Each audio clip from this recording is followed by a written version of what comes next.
Hi, Dr. Sean Hubbard again. Thanks for joining me in the Winner's Circle. We're continuing our series on neurological emergencies.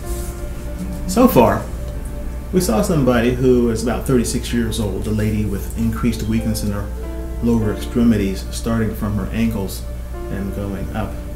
We called 911 for her for concern that she might have Guillain-Barré syndrome. It's a neurological emergency. We saw another person who had increased difficulty swallowing and chewing. This was a gentleman with a history of myasthenia gravis who had the best of intentions but unwittingly took his granddaughter's prednisone.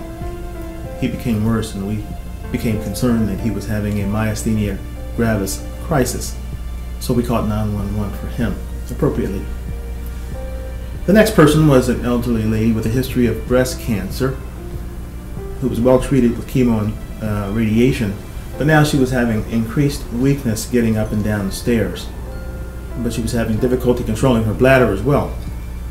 So we called 911 with the concern that she might have a spinal cord issue, but it was the difficulty walking and controlling her bladder that really caught our attention. The next was a gentleman who was sitting at the next table.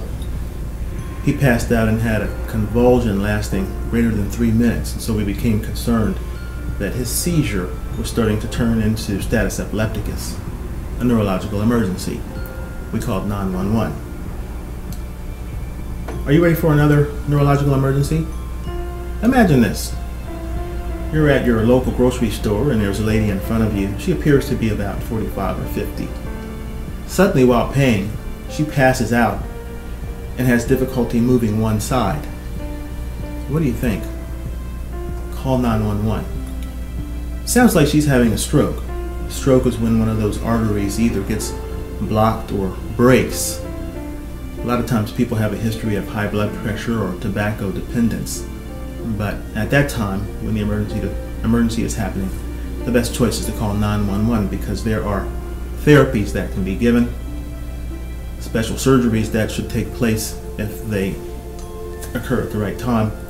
But in order for them to take place, a person has to be where surgeries happen. Call 911 so paramedics can arrive and help us get her where she needs to be. Thanks for joining us in the Winner's Circle. I hope you enjoyed this series on neurological emergencies. We look forward to the next.